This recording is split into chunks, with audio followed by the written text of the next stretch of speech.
Well, good afternoon. I'm Scott Ford, and on behalf of the Industry Labs team, I'd like to welcome everyone to Industry Day, part of the events of Idea Week this year.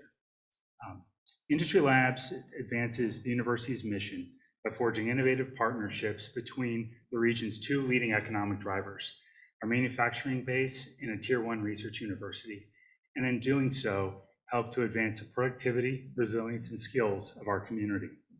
This is the second of three panels that we have today.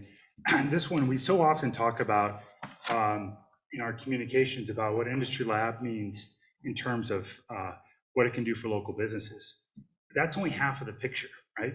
The engagement with our partners in the region truly enriches the educational experience, creates new pathways for research, and seeds opportunities for commercialization. Really, the part of this panel today is to talk about how we can unlock those opportunities and what are some of the benefits from the perspective of various stakeholders at the university for working with local companies. Leading today's panel is John DeSalle, the Executive Engineer in Residence of Industry Labs.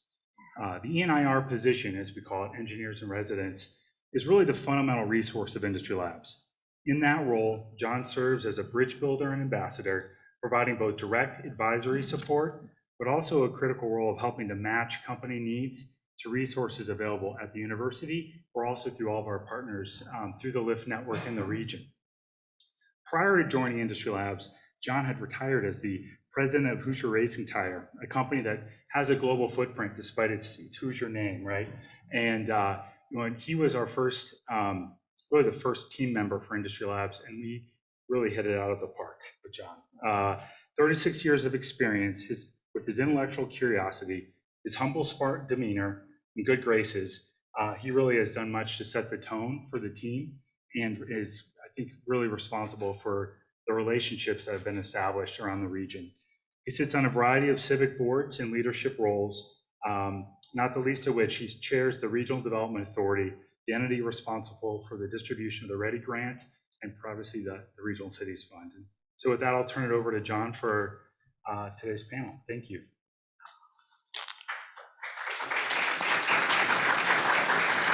Thank you, Scott. I let you know, I paid him to say all those things. He's really cheap too, $10 takes care of it. But anyhow, it's really my pleasure this afternoon, and welcome all of you for attending. I think this is a great opportunity to have all of you learn more about the collaboration between Industry Labs, the LIFT network, we'll talk a little bit about that, and industry in our region. And as some of you know, and hopefully most of you know, there are 9 colleges, universities, and vocational schools in our 3-county region, which educates about 42,000 students, a pretty significant amount of people. And unfortunately, we don't do a great job of retaining. A lot of them leave the region and go to other areas of the country. Industry Labs, along with others throughout the LIFT network, is really trying to understand how do we retain these students? How do we build collaboration? And then most importantly, how do we interact with businesses in our region to quite frankly, give them an unfair advantage from a technical standpoint?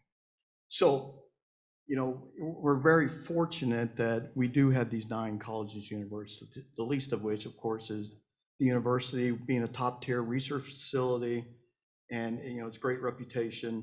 I tell many stories about the capability that exists on campus, and really our role at Industry Labs with these engineers in residence is really to reach out to these schools or to these industry partners that we have, and really help them to understand what capabilities exist here, not just at the university, but throughout this LIFT network. And when I refer to the LIFT network, I'm referring to the other 8 colleges, universities, and vocational schools. So with that, I'd like to, it's really my privilege to introduce 3 distinguishable gentlemen here, starting with Professor David Go. David is the Viola D. Hank Professor and Department Chair in the Department of Aerospace and Mechanical Engineering. He's a native of the South Bend-Elkhart region. He was born and raised in South Bend, Indiana. So clearly not one of those people I was talking about who leaves the region. So Dr. Go graduated from the University of Notre Dame with a BS in Mechanical Engineering in 2001. Upon graduation, Professor Go joined General Electric Aviation, previously known as GE Aircraft Engines.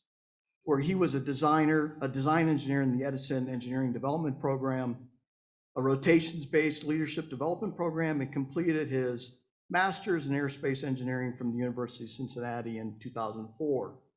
Professor Go earned his PhD in mechanical engineering in 2008 and joined the Department of Aerospace Mechanical Engineering here at the University of Notre Dame. Dr. Go has published widely in the areas of plasma science and engineering, heat transfer, fluid dynamics, and chemical analysis. And along with all that, he holds 7 patents or patent applications, leading to 2 licensed technologies. He's been recognized with the Air Force Office of Scientific Research Young Investigator Research Award, the National Science Foundation of Career Award, the Electrochemistry Society Toyota Young Investigator Fellowship, Electric Static Society of America Rising Star Award, and the IEEE Nuclear and Plasma Science Society Early Achievement Award. I always call him David, but after I started reading all these credentials, I have to call him Dr. Go. So along with that, he's an ASME Fellow and the President of the Electric Static Society of America. At Notre Dame, Dr. Go has received the Reverend Edmund P. Joy CSC Award for Excellence in Undergraduate Teaching. He also served as a Canada Center for Teaching and Learning Faculty Fellow, and he won 2nd place in the First Source Bank commercialization competition. And I have to admit, you won second. You couldn't win? One of my Second. I won second twice, actually. Twice? That's even worse. Maybe you got to try a little harder. So always the bridesmaid, never the bride. So David, we work very closely with Industry Labs. We'll talk more about David and his experiences. But along with that, I tell you, one of the most compelling, meaningful things in my new role is I get to work with really young, bright, intelligent, energetic, very mature individuals, young people like Matthew. So Matthew Dotson is a senior at Notre Dame. He's graduating this May with his bachelor's degree in mechanical engineering. He's seeking an opportunity to exercise his creativity. He declared the collaborative innovation minor through the College of Art History and Design. These extra classes have given him a little bit better, further technical background of engineering and taught him how to imagine true innovation. So additionally, it is through these classes that Matt has gotten exposure to industry in our region. So he's worked directly with a number of local companies that we have engaged with, starting with Smokercraft Boats, Lippert, LCI, Lippert Components, Inc., Steel Warehouse, and he's collaborated very extensively with Industry Labs. And it's a real pleasure to introduce Matt. Along with that, Matt has represented the university in a startup last summer in the Race to Revenue program through the Idea Center. And he's returned this semester and currently works for another startup known as SafeShip. He's an officer on the men's water polo team and enjoys playing golf at Burke in his free time. So clearly, very, and like I said earlier, really one of the greatest pleasures I have now is in my role is to be surrounded by bright young people like Matt. So along with that, third but certainly not least is Dr. Ian Lightcap. He's joined the Center for Sustainable Energy at Notre Dame, which is known as Notre Dame Energy, in May of 2012 as a senior scientist. And I learned today that he made friends. There's some people in the audience who were teachers with him at Clay High School. So he taught chemistry and he's renewing some of those old friendships. So in February 2016, Ian was promoted to Research and Facilities Program Director. In his role at the MCF, we'll talk more about that. Ian has overseen the growth and partnerships between Notre Dame, the core facilities, and industry. So in addition to conducting his own research and helping to grow the research in energy at Notre Dame, Ian is responsible for the development and management of Notre Dame's Energy Materials Characterization Facility that we know as MCF.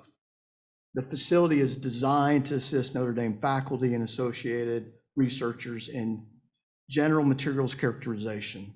So photovoltaic and electric catalyst characterizations and crystallographic characterizations, which quite frankly, you need to have a PhD just to pronounce these words properly. So while engaging with students and other teachers and other faculty at the university, Ian and I have worked fairly close together, and hopefully he'll talk more about some of his interactions with local industry.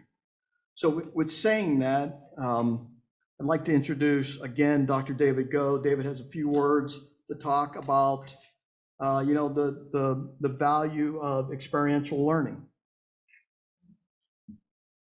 So thank you very much, John. I'd like to thank Scott as well for the invitation. I'd like to thank all of you for attending. Lots of people that I don't know, but also some familiar faces, some friends and colleagues in the audience.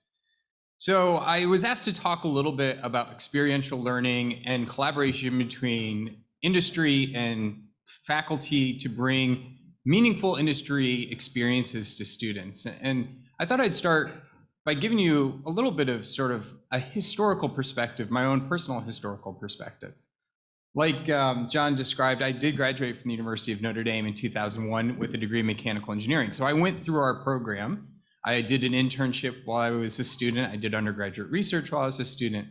And I went on to General Electric aircraft engines and actually was a real life engineer for a short period of time. And so I really understood that transition fairly well when I came back as a faculty member in 2008. When I was a student, we worked on problems that, were literally written in a book with solutions in the back of the book. Our senior design was a made-up problem having to do with cutting pieces of wood and cutting styrofoam. And it was hard for me as a student to connect what I was learning to what I wanted to do, which was to make stuff.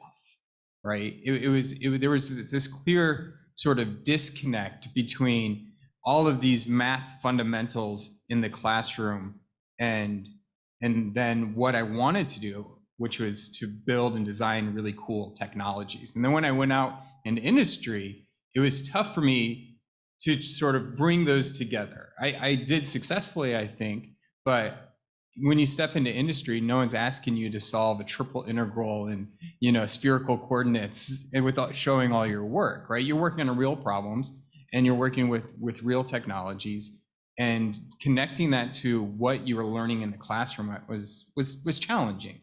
And so when I came back in 2008, I really wanted this to be a point of emphasis. But the thing is I didn't really know how to do it. I was teaching a lab course, so in principle, I could make meaningful experiences in our lab course. It was hands-on by nature, but I sort of defaulted to what I knew. I came up with problems off the top of my head that I thought were quote unquote meaningful and kind of went with it.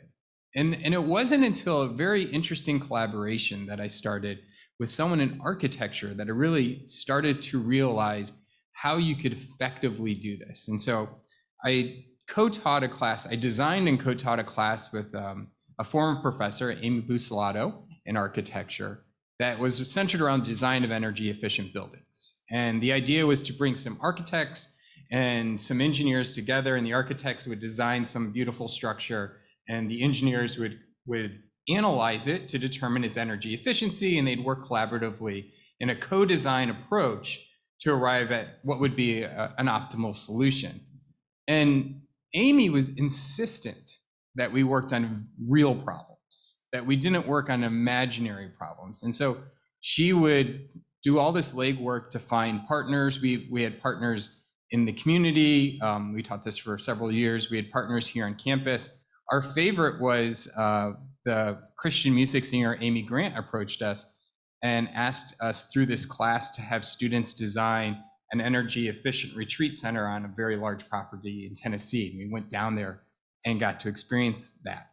And so through that process, our students, both the engineers and the architects, were talking with the customer during the reviews. The customer was coming and giving feedback. We were bringing and inviting experts in the architectural field, both architects and engineers, to come and provide feedback and guidance and evaluation for our students. And what I realized was, first of all, it takes a lot of legwork. Amy was doing an incredible job to coordinate and find the right partners, but that it changed our students' attitudes. The level of professionalism that they approach these projects with were far different than any projects that I had been assigning in my engineering courses. And the expectation of professionalism was completely different, right? The interaction that you have with an external partner is completely unique relative to the interaction you have with a faculty member, right? A faculty member who's assigning your grades and is making you sure you show up to an 8:20 a.m. class on time, right? And so it was at that point that I re-emphasized within my own teaching, and then as I progressed into leadership positions within my department, these types of opportunities. And so what we've started to do within aerospace and mechanical engineering is incorporate industry partners, some national companies and many local regional companies in two ways. One way is that we build them into our classes. So we have several design classes now within our curriculum, and we will embark on semester-long projects. One of my colleagues here, Professor Craig Gaylor, last semester worked with Radio Flyer, a company out of Chicago that makes some of the best wagons out there, on a design project that encompassed the entire semester with a number of our sophomores. We've done similar projects, both within, say, a subset of a semester or along a semester with other companies in our design methodology class and in our senior design class. But then the other way that we started doing this was, rather than trying to incorporate it within a specific class, which is itself challenging because it has specific learning goals, specific learning outcomes, and perhaps the biggest challenge, it has a very rigid schedule. We started looking at ways that we could do it in a more independent way. And so what I show here are several examples of projects where instead of incorporating in a class, we form small teams of students and we work independently, and the students meet and collaborate with their industry partner in a very, I would say, unstructured type manner, but still very professional type manner. And it's here where I see the students' creativity really thrive, unburdened by sort of the expectations of assignments due every Tuesday at 5 p.m., unburdened by the expectations of exams. They're allowed to really use all of their faculties to tackle a very challenging problem. What I show here in one of these videos is how to automate folding of a mattress topper, and then actually the fabrication of a mattress for a local company called Intertech. And this is not trivial. If you've ever worked on automation, it's easy to move rigid objects. Fabrics are not rigid. So if you pick them up, they kind of do whatever they want, right? And so we've been working on that for a couple semesters. What I show in one of the videos at top is the automation of the assembly of a pressure valve with a collaborative robot. And this is with Marmon Holdings, which is a national company. And again, it's extremely challenging, particularly that process that you saw right there, which is how do you put a washer, this flexible, non-rigid compliant component on, not a washer, I'm sorry, a gasket, thank you. A gasket onto one of the components. How do you do this efficiently? And we've designed scale up to multiple cells and things like that. And so I find these projects to be incredibly gratifying for not only myself, but for our students, but also even more meaningful for our industry partners as well, because they get to interact with the students in a way that's, again, a lot less rigid and a lot more open-ended than they would in, say, a highly structured class. So we've been fortunate in the college to start expanding these and offering them this semester.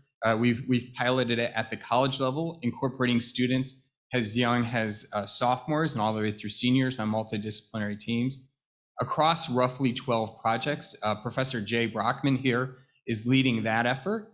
And I think this has really brought out a new dimension of education for our students, where they come to Notre Dame, they want to do engineering, and here we're giving them the opportunity not only to learn new knowledge, but to transfer that knowledge into know-how. There are challenges, and I think in the Q&A we'll perhaps address some of those challenges, but I think the advantages are far too great for our students and for our industry partners to not continue down this path and really push this type of engagement forward. Thank you. Thanks, David. Matt?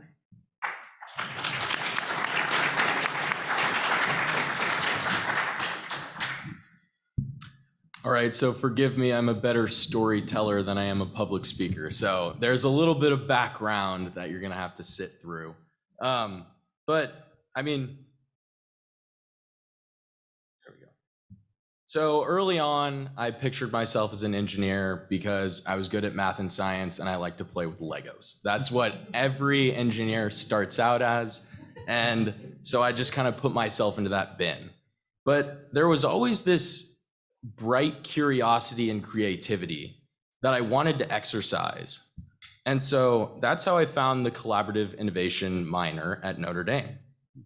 And so I'm sure you're probably wondering, wow, that's a mouthful. I don't really know what collaborative innovation is. So I think I'll describe it as one of my professors has in this quote. So we call it collaborative innovation because it's far more than just industrial design. When you think of design, you typically think of objects or products. We instead learn about design as an approach that is relentlessly human. We talk and work through ethnographic research to dig deeper and discover things that have never been thought of before. And so in school, this takes the form of a minor in 5 classes. 3 of them are skill-based and 2 of them are field-based. And so through these field classes have been where I've been able to interact with the industry partners. And so the difference is relevance with these projects in these classes. We aren't doing an assignment that's been put on for 10 plus years, and we're not doing something that past students have already figured out. This is a project that has real world implications now. And that's what's interesting about these, because the challenge isn't just for us. There's no answer key. Our professors are trying to solve the problem alongside us. They don't know about the boat market. They don't know about the manufacturing in Elkhart region as much as they should, but we all learn together, and that's what's interesting about these projects. And so we learn to utilize our external resources, which is these industry partners, as much as we can, because we can't stay in the classroom and get the answers from our professor. So kind of how these projects typically go is there's a research phase and there's a solutions phase. And so I'll just start with our first project, which was in collaboration with Smokercraft, which is a boat manufacturer in the region. And so we started off with kind of defining the problem. And that came from doing this site visit at Smokercraft. We got a little presentation from them and an overview of the problem that they were facing in the moment. And that was during COVID, there was a huge surge in first-time boat buyers. And so everybody was wondering why there were so many boats purchased. And it was even called BoatVid-19. That was kind of like the little term that they coined around it. But there was a big market implication because the boat market is cyclical, and so it returns basically every 5 years. And so Smokercraft was curious if these boat buyers were going to return after 5 years and buy another boat, and if they should ramp up production, or if this was just kind of a one-time thing. And so the research that we did was going in and viewing the corporate showroom about 45 minutes away. We did a little field trip. We got to see the line of products, and we also heard a presentation from their marketing team, from engineering, from a bunch of different corporate leaders, their company leaders that could give us their perspective on the issue. And so then we took it back to the classroom, and we split up into a couple different groups in our class. We split up into kind of demographics that we wanted to target. So one of them was people who had bought a boat during COVID, people who thought about it but then didn't buy a boat, families with boats, married couples without kids that have boats, and then long-term boat owners. And so you're kind of confused about probably why we chose to do all of these different demographics when we were just looking at one problem. And it was because we wanted to get all of the different perspectives and see this problem from a bunch of different angles. And hopefully we could come to a solution that incorporated all of these different perspectives. So this is kind of where the marketing or the company involvement comes in. We actually had to go out and talk to these people. So we had to find them via boat forums online. We were reaching out to people on Reddit. We were trying to connect with Notre Dame connections, friends and family, basically anybody who had a boat, we were trying to find them. And eventually the class interviewed about 35 individuals combined. And this resulted in real world data that we had collected ourselves. So it wasn't about reading stats in a book. It was qualified information that we actually dug up on our own. So we had a lot more investment in it, I guess you could say. And then the data that we collected was vastly different from group to group because we targeted different demographics. So when typically in your classes, you would be looking at the same textbook for all 20 students, every subgroup had different textbooks, and we could analyze and pick apart the data in different ways. So from here, we analyzed the data and we delivered our insights actually to Smokercraft in our presentation. And we did two presentations, one midterm presentation and one solution phase presentation at the end of the semester. And so it was cool to present to them because we were sort of the fresh perspective that they were looking for. And so there would be little insights that they didn't quite see, and it was cool to see them light up and then take their notes because it was something that they kind of hadn't thought of in that twisted way. And so you could instantly qualify your work. It was a cool way to see your work come to fruition. And even after the solution phase, when we presented, our group presented sort of products that we could add to the pontoon boats. And it was cool because we got to talk to like the chief engineer who was actually present at that presentation. And it was cool because he said, we actually tried to prototype one of those things. And here's a picture of it in my backyard. And there were other things where they said, we just never even thought of that. And given the insights that we could provide them, it was kind of a cool perspective that they could incorporate into the products down the road. And so then the second project that I'm working on now in the design capstone course is centered around manufacturing. So this research question is, automation is coming to Northern Indiana and our manufacturing sector isn't quite ready for it. So the basic premise for this project is to explore opportunities for better connecting the workforce to resources for upskilling through the LIFT network. And so in the first half, we took the same approach, research and then solution. We had to go meet the manufacturers. So we had to find out what the environment was like, what the landscape was like. We talked with a lot of management in the area initially, and then it was time to get on the floor and talk to real workers. And so actually it was interesting for our group because about 11 out of 12 people in the class that went on our tour at Lippert had never stepped foot on a manufacturing floor. And me especially, this was surprising because as a mechanical engineer, I would have expected to have these in-context visits very frequently or through my department, but it was through the arts and letters class that I was able to finally find the floor. So I thought that was pretty interesting. And we tried to convince them to let us work the assembly line for a day, but we didn't get any takers for that. And so kind of what the outreach looked like for this, in order to get these tour opportunities, was us doing the legwork. We were cold calling the companies again. We were emailing HR. We were emailing any contact that we had. I even talked to a CEO of the company because he wanted to screen us before we came in for a visit, which I think was way over the top, but maybe it was necessary. And then through this data, we talked to floor workers, we talked to the management, we got to sit down, and then we go into our solution phase.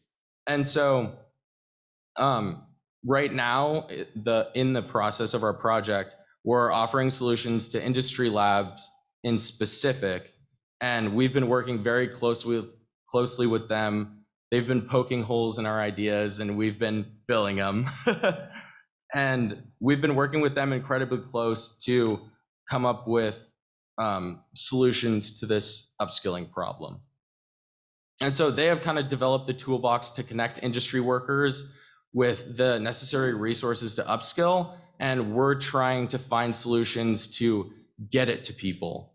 And so ultimately we can create a more skilled workforce. And that's both of my projects. Thank you, Matt. That was terrific.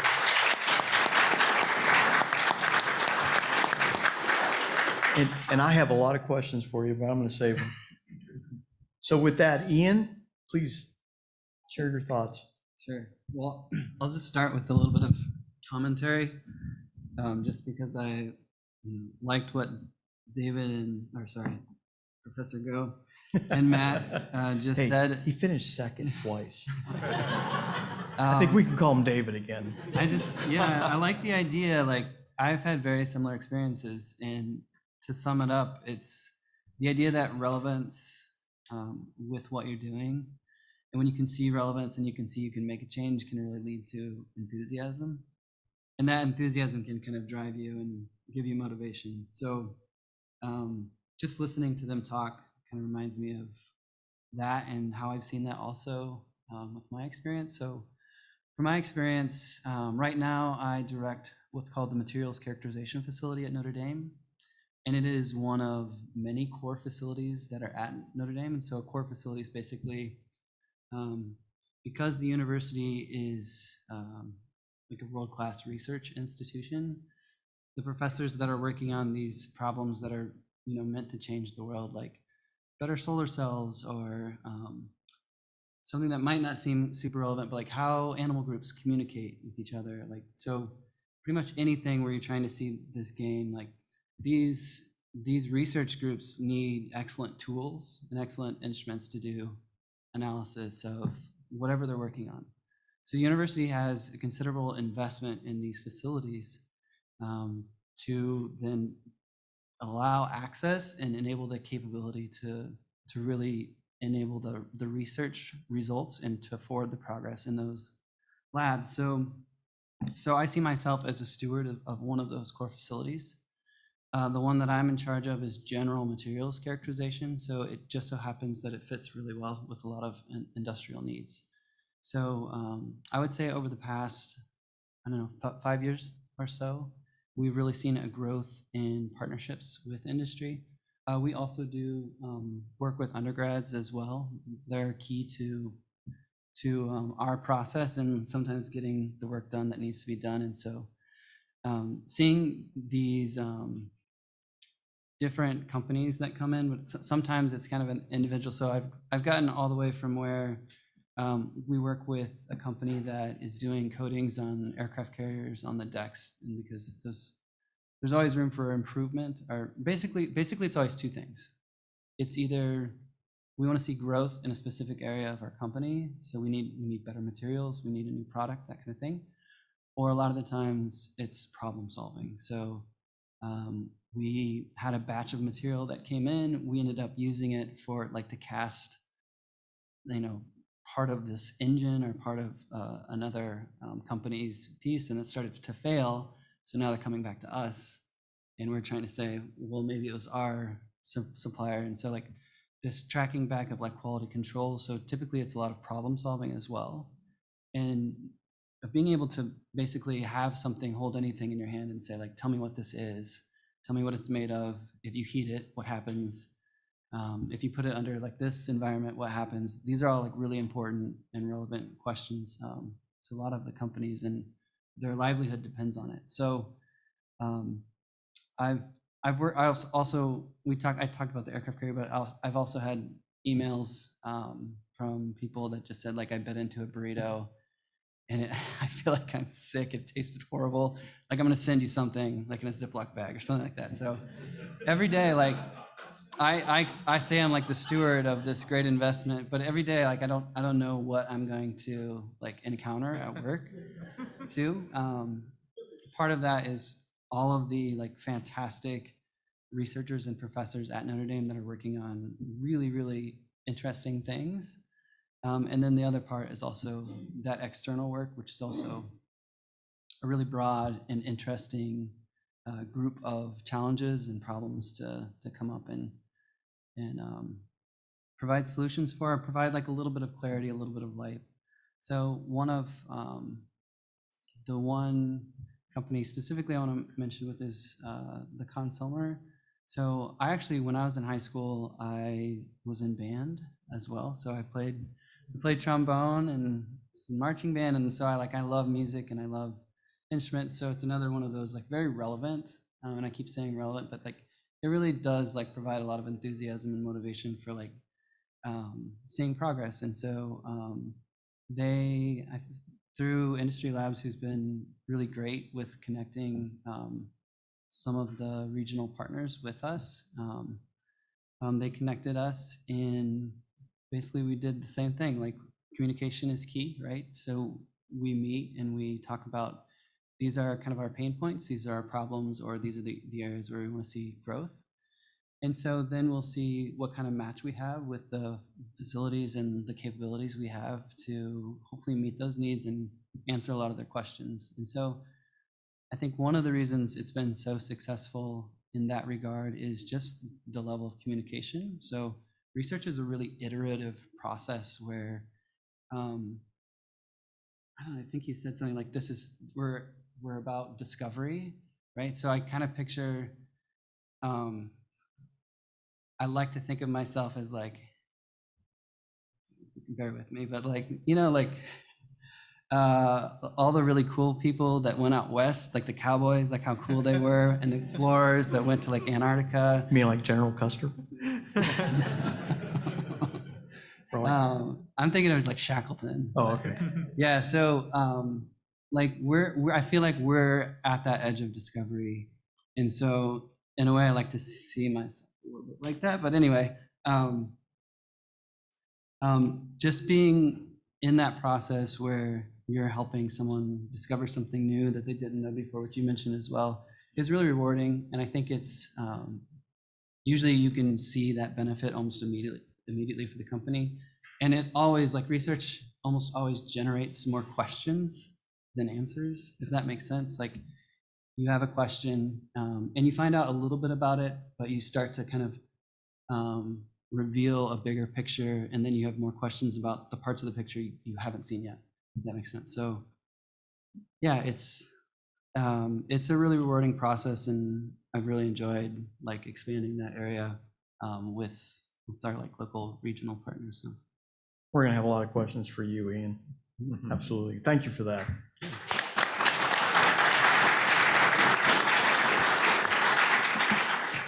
So David, starting with you, as we all know, hopefully the audience knows or recognizes, we have a top tier research and educational facility here at the University of Notre Dame. But what may not be as well known is we're in the highest concentration of manufacturing jobs in the nation. And this is especially true when we talk about Elkhart. So very high concentration. Notre Dame finds itself in a unique position where it's, in a relatively small market, but high concentration manufacturing. So you spoke at length of the value of connecting students with industry and the experience that they get from it. I'm curious though, what's the biggest challenges that the aerospace mechanical engineering has with connecting with industry partners? Yeah, that's a great question. And I think I could sum it up as it's a challenge to identify the right scope and scale for a given project. And this really, I think, matters in terms of both what you're trying to achieve as an educator for your students and what you're trying to achieve as an industry partner out of the project. And some projects are going to be grand in scope and grand in scale. And so you need to understand, is this something that a number of 18 to 22-year-old just developing engineers, not even qualified engineers, can tackle? Or is it something that perhaps you need to find a different avenue? At the same time, if you come in with a project that doesn't have an appropriate scope or scale and it's too small, as an educator, you're asking yourself, is this really going to bring the type of value in terms of experience and application of knowledge to the students? And I think it's a lot of communication to get there, to figure out what's the right scope and scale for a given project. And a lot of it centers around, what are we trying to achieve, right? I work with some national and global companies that, for example, have gigantic workforces. And they tell me straight up, we are utilizing this for talent identification, right?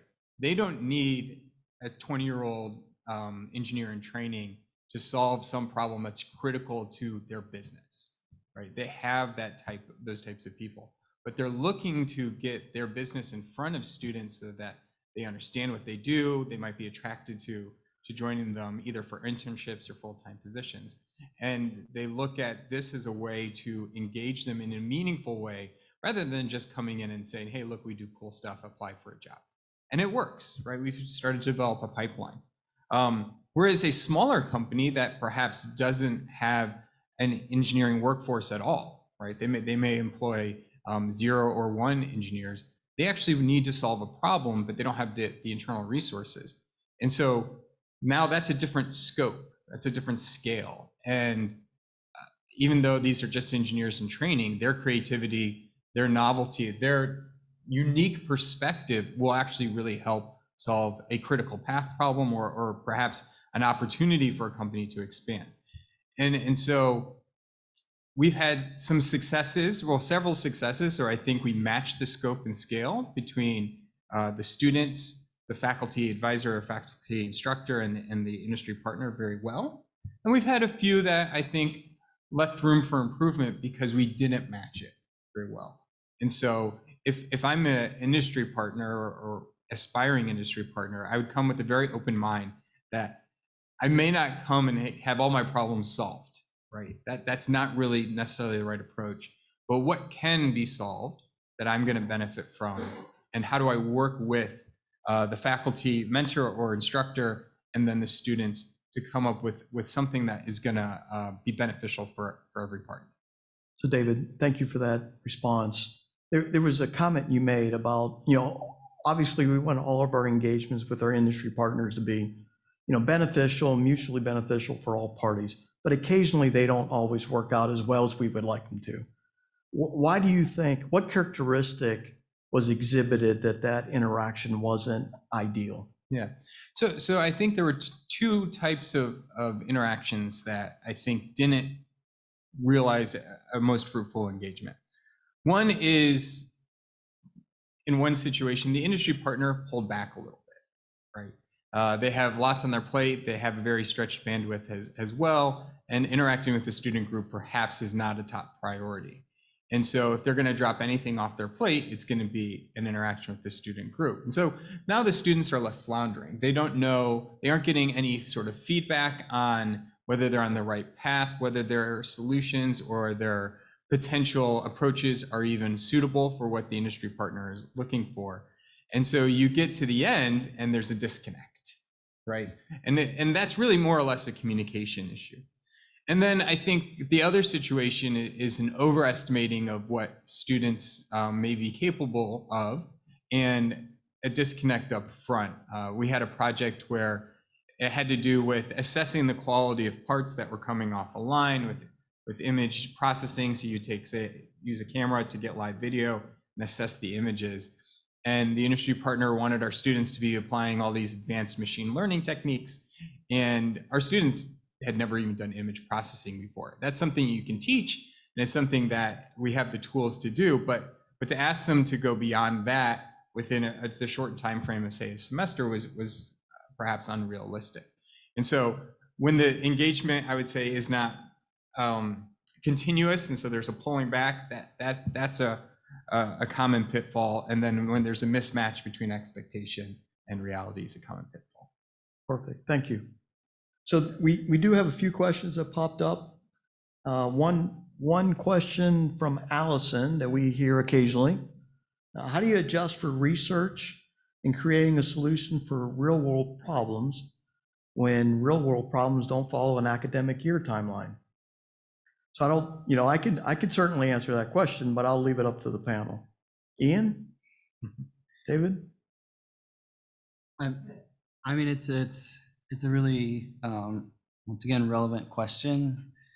That specific to me, there are times in my schedule. So we have a staff of 2 full-time, so me and another scientist who are in charge of, really it's like 30 instruments, and we're working with about 150 active researchers who are trained, like we've trained all of them.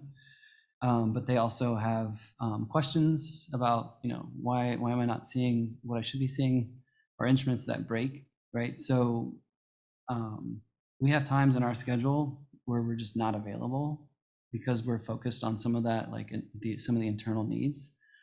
And so that is a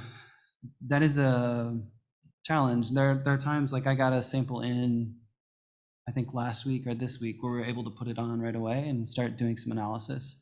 And there are times when I'm like, it's like 2 weeks before I can get to it. So that is definitely a challenge for us. Communication is always key. Yeah. To communicate. Yeah. The way I would answer that question is when we at Industry Labs engage with local industry, and along this topic of student applied projects as experiential learning, we always ask for very meaningful, compelling projects that a company may have, but not urgent.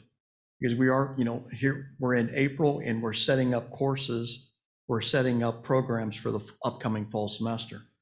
So I think, David Go expressed it very eloquently that, you've got to have expectations to be aligned. So we do want meaningful projects because we want the students to be challenged and engaged. And my experience, quite frankly, has been the opposite. I've been impressed by the quality of work that the students have done. It really exceeded what my expectation level would have been. They do some fantastic work. So I think we're very upfront and deliberate with our industry partners to look for projects that are meaningful, challenging, but not urgent.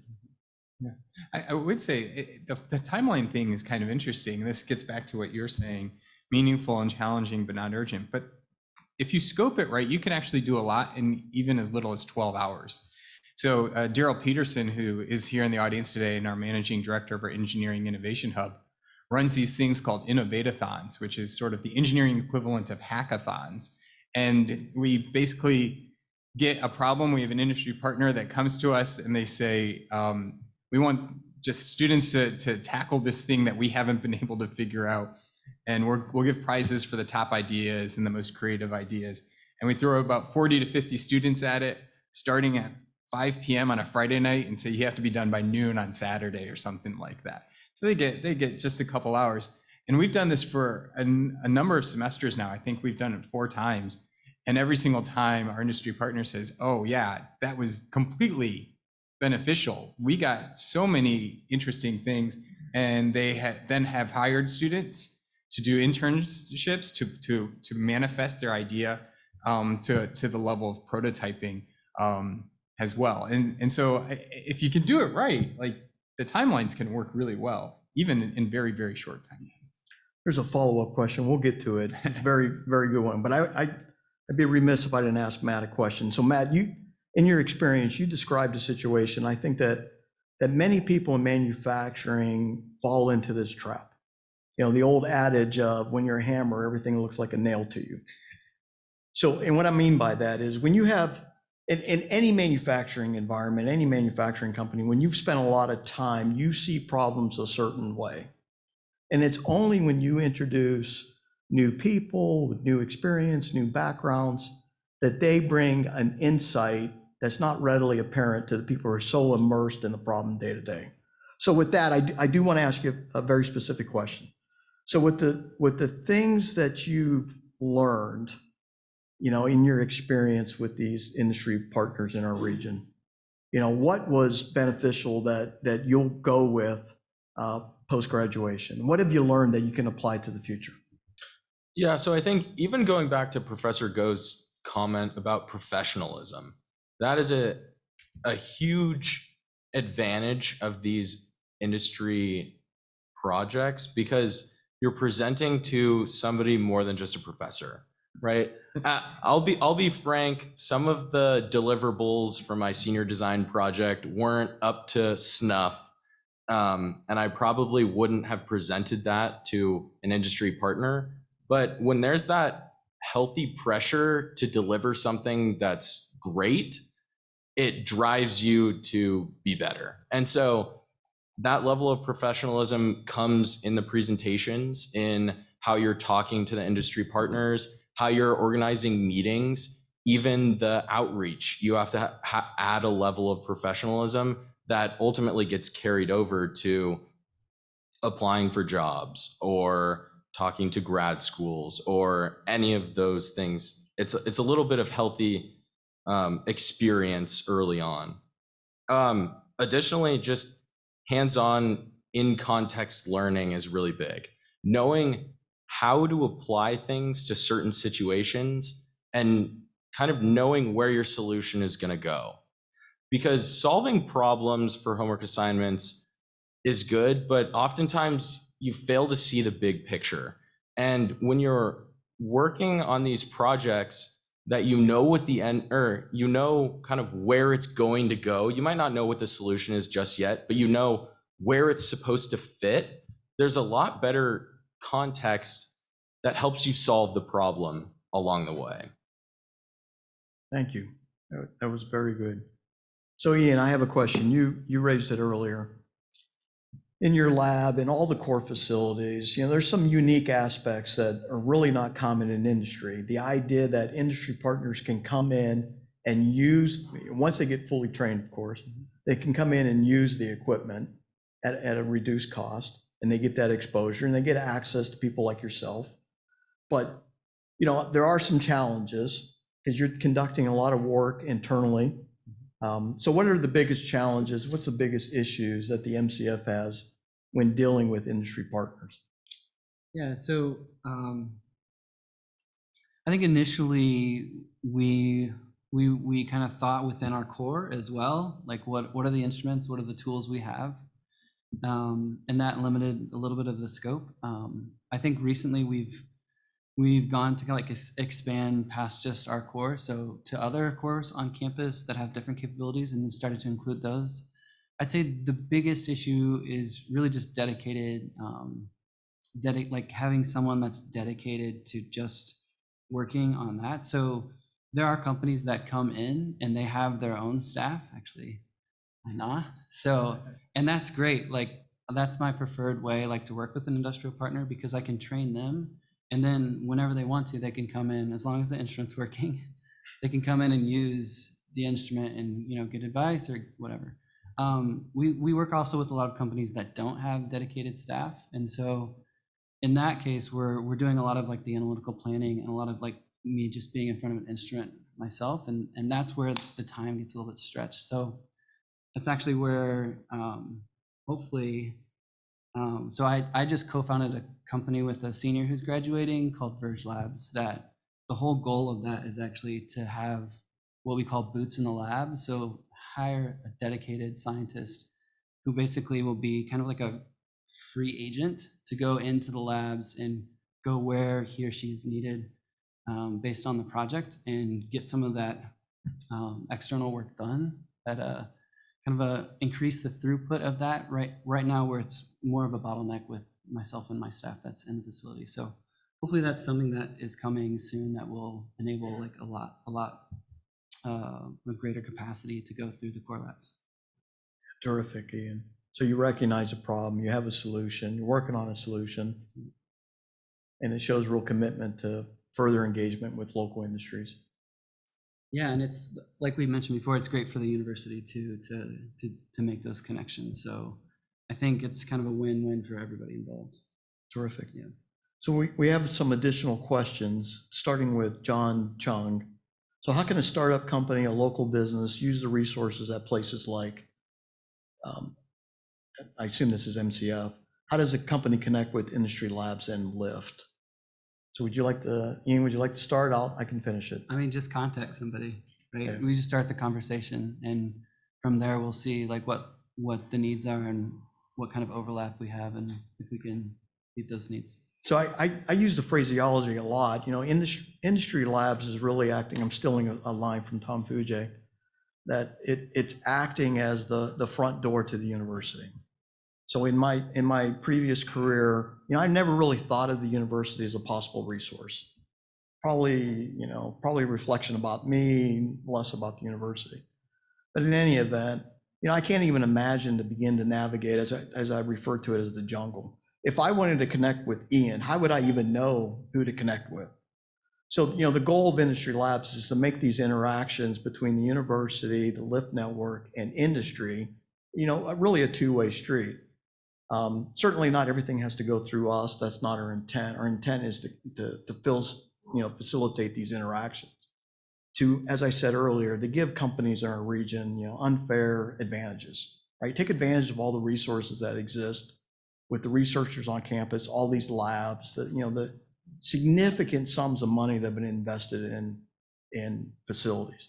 I'm going to share a story real quick. So I ran a race tire company, and we were, if I say so myself, we were pretty sophisticated. We had lots of engineering, we had pretty sophisticated labs. We spent a significant percentage every year on R&D. And, our labs were, and we had a company of our size, we had a lot of degreed chemical and mechanical engineers. But our labs, even as sophisticated as they were, we didn't own all the equipment that you need. And the people from Industry Labs have heard me tell this story multiple times. But there was we competed on a global stage, competed against multinational corporations, significant size, multi-billion-dollar corporations. And we did fairly well. Every month, though, we were doing what was known as nuclear magnetic resonance, NMR. And we had people who understood how to run the test, how to interpret the results. We just never made the decision to make that significant investment in that machine. So every month we would send samples to labs all over the country, whoever had availability. But what I didn't know until I came to Industry Labs is there's 7 of those machines sitting here on campus, 7. 3 of them are in facilities like Ian, where I could have sent people to run the test. We didn't know, right? So really the goal of Industry Labs is to make these connections. How do we make this more seamless? How do we help companies in our region take advantage of these resources? And it's a two-way street, right? There's researchers on campus who need access to industry. Industry information, industry data, it's as Matt has indicated, it's one thing to say, or David, I think, indicated, it's one thing to work on a project where the answers are in the back of the book. It's another thing to do a real world, this is a problem I got. In the real world, they don't tell you what the coefficient of friction is in the dynamics book. You got to go figure it out. So I share that with you because it's meaningful. But to that question, contact Industry Labs. We will put you in touch with the right resources. So Akash asked a very good question. So not all industry projects can be completed within a given semester. So how do you manage the transition of a project team from one student group to another? Anybody want to take a stab at that? So I can take a stab at that because I have done that on several occasions. That is a challenge, right? And sometimes students have other opportunities that they want to pursue, so they don't stay with a project beyond one semester. But the project itself is scoped for a multi-semester experience. And I would say that the transition isn't always smooth, but one of the things that we have been very good at is we ensure that some of the team stays, so that's good. And we also, and faculty are pretty good at this because we have to do this on a regular basis, is good at defining subsets of the overall project that can be completed, right? Almost independently, not necessarily independently, but almost independently. And then the faculty member could be the conduit from, say, semester A to semester B, where the necessary information gets transferred. And so the folding project I showed earlier of folding a mattress topper, the real aim for that is to fold it and sew it and remove humans in the loop. Right now, those are hand sewn. And so you need to fold it and you need to sew it. And so in the fall semester, we figured out how to fold it and sew it. This semester, we realized, well, once you fold it, you have to unfold it, which is not a trivial thing either, so that you can rotate it and do different elements of it. And so this semester, we're working on the unfolding, and they're really independent things. And so the second semester team, which only includes one carryover from the first semester, spent the first 2 weeks learning what the first semester team did. We had a lot of transfer documents that were useful. They spoke to the students, but then they really took the project in a different direction. So I'm not saying that it'll always work seamlessly, and I'm not saying it isn't a challenge, but there's definitely pathways to success. And we have, I would say, some best practices that we're rapidly developing to do so. Thank you, David. So I think with that, we have one last question, but unfortunately we are out of time. Hopefully you found the session very informative, and we'd welcome you to continue this conversation another time. Thank you very much for joining us. Thank you for the panel.